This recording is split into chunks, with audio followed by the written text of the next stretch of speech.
بسم الله الرحمن الرحيم ولقد آتينا لقمان الحكمة أن يشكر لله ومن يشكر فإنما يشكر لنفسه ومن كفر فإن الله غني حميد. இந்த ஆயத்தில் ஒரு சில விளக்கங்கள் நேற்று உங்களுக்கு முன்னால் சொல்லப்பட்டது. அதாவது லுக்மான் அலைஹிஸ்ஸலாம் அவர்கள் நபி இல்லை என்ற செய்தி உங்களுக்கு முன்னால் சொல்லப்பட்டது. அதாவது முந்தைய உலமாக்களில் சில கருத்து வேற்றுமைகள் இருக்கிறது.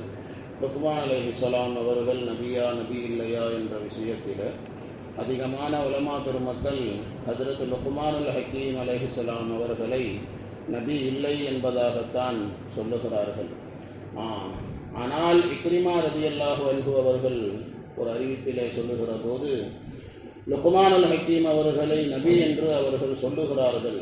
ஆனால் அதனுடைய சனது சரியில்லை. அந்த சனதில் ஜாபிர் இப்னு யஸீத் ஜுஅஃபி என்பதாக ஒரு அறிவிப்பாளர் இருக்கிறார். அந்த அறிவிப்பாளர் பலகீனமான அறிவிப்பாளராக இருக்கிறார். அல்லாஹ்வுக்கு வெளிச்சம் அதுக்கு மேலே சொல்லப்படுகிறது. ஹஜ்ரத் லுக்மானுல் ஹக்கீம் அவர்களிடத்தில் ஒரு மனிதர் கேட்டார், நீங்கள் பனி ஹஸ்ஹாஸுடைய அடிமை தானே, அடிமை இல்லையா அப்படின்னு கேட்டார். அப்போ லுக்மானுல் ஹக்கீம் சொன்னாங்க, ஆமாம்ப்பா அப்படின்னாங்க. அவர் மறுபடியும் கேட்டார், நீங்கள் ஆட்டு இடையன் இல்லையா அப்படின்னு கேட்டார். ஆமையா, நான் ஆட்டு இடையன் தான் அப்படின்னு சொன்னார். நீங்கள் கருப்பர் இல்லையா அப்படின்னு சொல்லி அவர் கேட்டார். அப்போ லுக்மானுல் ஹக்கீம் சொன்னார், வெளிப்படையான விஷயம் நான் கருப்பன் தான் அப்படின்னு சொல்லி சொன்னான். அப்புறம் லுக்மானுல் ஹக்கீம் அவங்களே கேட்டாங்க, நீங்கள் என்ன தான் கேட்க விரும்புகிறீங்க, நீங்கள் என்ன தான் சொல்ல விரும்புகிறீங்க, என்ன கேட்க விரும்புகிறீங்க அப்படின்னு கேட்டாங்க.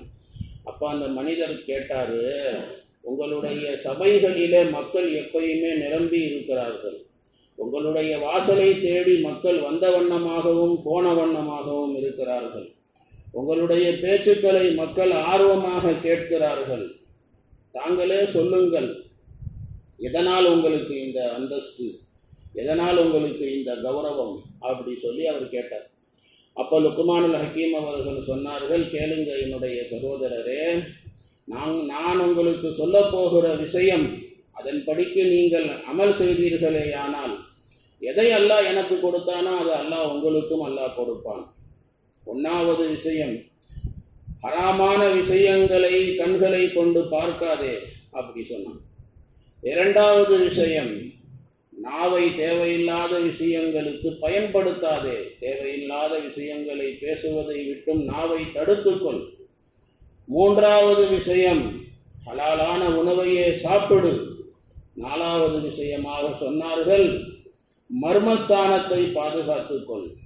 உறவு கொள்வதாக இருந்தால் மனைவியிடம் மட்டும்தான். ஐந்தாவது விஷயமாக சொன்னார்கள், நாவை கொண்டு உண்மையை மட்டுமே பேசு. ஆறாவது விஷயமாக சொன்னார்கள், வாக்குறுதியை பூர்த்தி செய். ஏழாவது விஷயமாக சொன்னார்கள், விருந்தாளிகளை கண்ணியப்படுத்து. எட்டாவது விஷயமாக சொன்னார்கள், அண்டை வீட்டுக்காரர்களை கவனித்துக் கொள்ளுங்கள். ஒன்பதாவது விஷயமாக சொன்னார்கள், தேவையில்லாத காரியங்களை விட்டுவிடுங்கள். இந்த 9 விஷயங்களை சொன்னாங்க லுக்மானுல் ஹக்கீம் அவர்கள். இந்த 9 விஷயங்களை நீங்கள் கடைபிடித்தால் அல்லாஹ் உங்களுக்கு கண்ணியத்தை எல்லாம் கொடுப்பான். இந்த விஷயங்களை எல்லாம் நான் கடைபிடித்த காரணத்தினாலே தான் அல்லாஹ் எனக்கு இந்த கண்ணியத்தை கொடுத்தான் அப்படின்னு சொல்லி லுக்மானுல் ஹக்கீம் அவர்கள் சொன்னார். ஹஜ்ரத் அபூ தர்தா ரலியல்லாஹு தஆலா அன்ஹு அவங்க சொல்லுவாங்க, ஹஜ்ரத் லுக்மானுல் ஹக்கீம் அவர்கள் இருக்கிறார்களே, பெரிய குடும்பத்தை சேர்ந்தவரோ செல்வந்தரோ பெரிய கோத்திரத்தை சேர்ந்தவரோ கிடையாது. அவரிடத்துல சில நல்ல பழக்கங்கள் இருந்தது. அதுதான் அவருக்கு அவ்வளோ அந்தஸ்தை வாங்கி தந்தது. நல்ல குணம் இருந்தது. மௌனமாக இருப்பார். சிந்திப்பவராக இருந்தார். தொலைநோக்கு பார்வை கொண்டவராக இருந்தார்.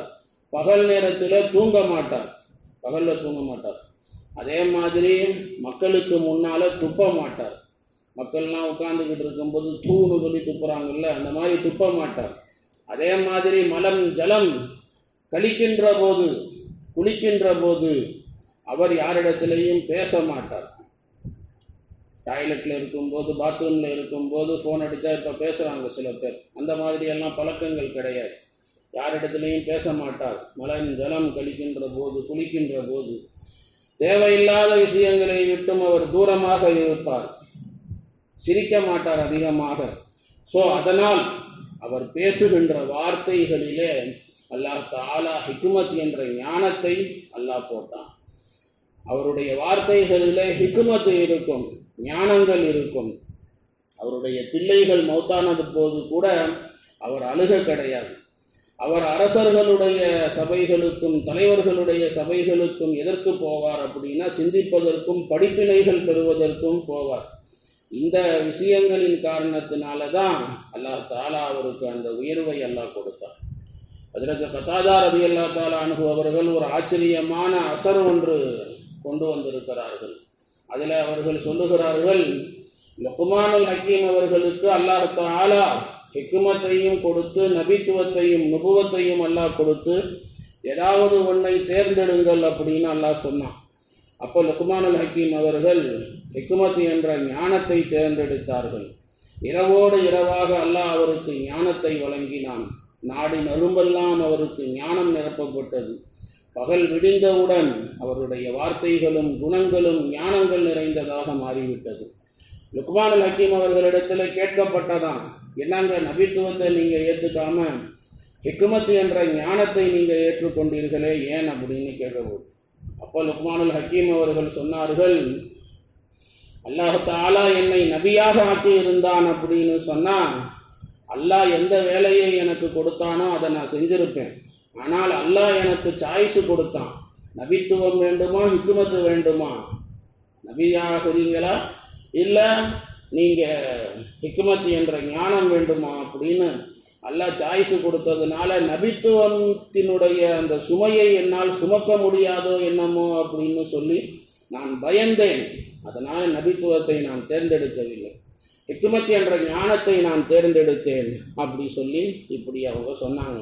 ஆனால் இந்த அறிவிப்பையும் அறிவிக்கக்கூடிய அறிவிப்பாளர்களில் சையத் இப்னு பஷீர்னு ஒருத்தர் அறிவிப்பாளர் இருக்கிறார். அவர் பலகீனமானவர், அல்லாஹ்வுக்கு வெளிச்சம். அதுக்கு மேலே ஹஜ்ரத் கத்தாதா ரஹ்மத்துல்லாஹி அலைஹி அவர்கள் இந்த ஆயத்துக்கு தஃசீர் செய்கின்ற போது அவங்க சொல்லுவாங்க, வலக்கத் ஆத்தைனா லுக்மான் அல் ஹிக்மா, லுக்மான் அலைஹிஸ்ஸலாம் அவர்களுக்கு ஹிக்மத் என்ற ஞானத்தை நாம் கொடுத்தோம் அப்படின்னு சொன்னால் இஸ்லாத்தை விளங்குகின்ற தௌஃபீக்கை நாம் கொடுத்தோம் அப்படின்னு அர்த்தம் அப்படின்னு கத்தாதா ரஹ்மத்துல்லாஹி அலைஹி சொல்லுவார்கள். லுக்மான் அலைஹிஸ்ஸலாம், லுக்மானுல் ஹக்கீம் இருக்கிறாரே, அவர் நபி இல்லை, அவருக்கு வஹி வரவில்லை அப்படிங்கிறது தான் கன்ஃபார்மான விஷயம். அவர் நபி கிடையாது. அல்லாஹ் சிந்தனைகளையும் ஞானத்தையும் அல்லாஹ் அவருக்கு கல்வியையும் படிப்பினைகளையும் அல்லாஹ் கொடுத்திருந்தான். அதுதான் அல்லாஹ் தஆலா அதை தான் இங்கே சொல்லுகிறான். வலக்கத் ஆத்தைனா லுக்மானுல் ஹிக்மா, லுக்மான் அவர்களுக்கு, லுக்மானுல் ஹக்கீம் அவர்களுக்கு ஹிக்மத் என்ற ஞானத்தை நாம் கொடுத்தோம். நாம் அவருக்கு கூறினோம், அனிஷ்குரு லில்லாஹ், அல்லாஹ் உங்களுக்கு கல்வியை கொடுத்தான், அறிவை கொடுத்தான், மற்றவர்களை காட்டிலும் அல்லாஹ் உங்களை மேன்மைப்படுத்தி அல்லாஹ் வைத்தான். அதற்காக அனிஷ்குரு லில்லாஹ், அல்லாஹ்வுக்கு நன்றி செலுத்துங்கள், அல்லாஹ்வுக்கு ஷுக்ர் செய்யுங்கள். அல்லாஹ்வுக்கு நன்றி செலுத்துறதுனால அல்லாஹ்வுக்கு ஒன்றும் உபகாரம் செய்யலவாப்பா, அல்லாஹ்வுக்கு ஒன்றும் உபகாரம் செய்யல. வமன் ஷக்கர ஃபஇன்னமா யஷ்குரு லினஃப்ஸி, யார் நன்றி செலுத்துகிறாரோ அவர் தன்னுடைய நன்மைக்காக வேண்டியதான் அவர் நன்றி செலுத்துகிறார்.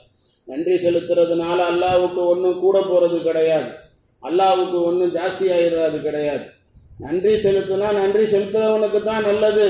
அல்லாஹ் தஆலா குர்ஆனில் கூட ஒரு ஆயத்தில் அல்லாஹ் பேசும்போது, மன் அமில சாலிஹன் ஃபலியன்ஃபுஸிஹிம் யம்ஹதுன், யார் நல்ல அமல் செய்கிறார்களோ அவர்கள் தனக்காக வேண்டியதான் அந்த நல்ல அமலை அவர்கள் தயாரித்து கொண்டார்கள்.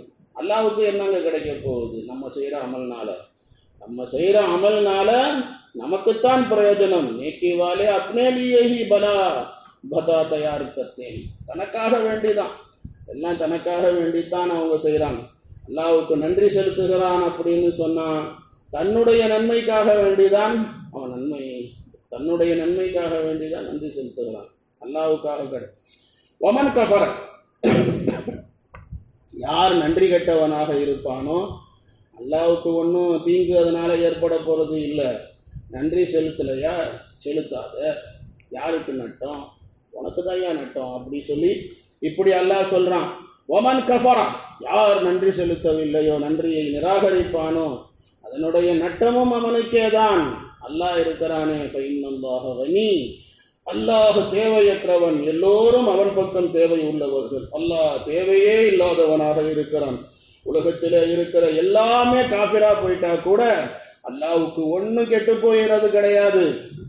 அல்லாஹ்வை தஸ்பீ செய்யறதுக்கும், அல்லாஹ்வை நினைப்பதற்கும், துதிப்பதற்கும் அல்லாஹ் கோடான கோடி படைப்புகளை அல்லாஹ் படைத்து வைத்திருக்கிறான். அல்லாஹ்வை நினைப்பதினால் நினைப்பவர்களுக்குத்தான் லாபம். ஆனால் அல்லாஹ் இருக்கிறானே தேவையில்லாதவன், ஃபைன்னல்லாஹ கனி, அல்லாஹ் தேவையற்றவனாக இருக்கிறான். அவனை தவிர வணக்கத்திற்கு தகுதியானவன் யாரும் இல்லை. அந்த அல்லாஹ்வை தவிர வேற யாரையும் நாம வணங்குவதும் கிடையாது. ஃபைன்னல்லாஹ கனியுன் ஹமீத், அல்லாஹ் தேவையற்றவனாகவும் புகழப்பட்டவனாகவும் புகழுக்குரியவனாகவும் அந்த அல்லாஹ் இருக்கிறான் என்று அல்லாஹ் சொல்லுகிறான். பிறகு ஹஜ்ரத் லுக்மானுல் ஹக்கீம் அவர்கள் தன்னுடைய மகனுக்கு சில உபதேசங்கள் செய்கிறார்கள்.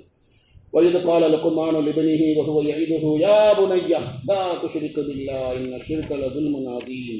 அந்த உபதேசங்கள் வரும், இன்ஷா அல்லாஹ் பார்ப்போம் நாளைக்கு. சுப்ஹானல்லாஹி பிஹம்திஹி சுப்ஹானக அல்லாஹும்ம பிஹம்திக நஷ்ஹது அன் லா இலாஹா இல்லா அன்த நஸ்தக்ஃபிருக வ நதூபு இலைக்.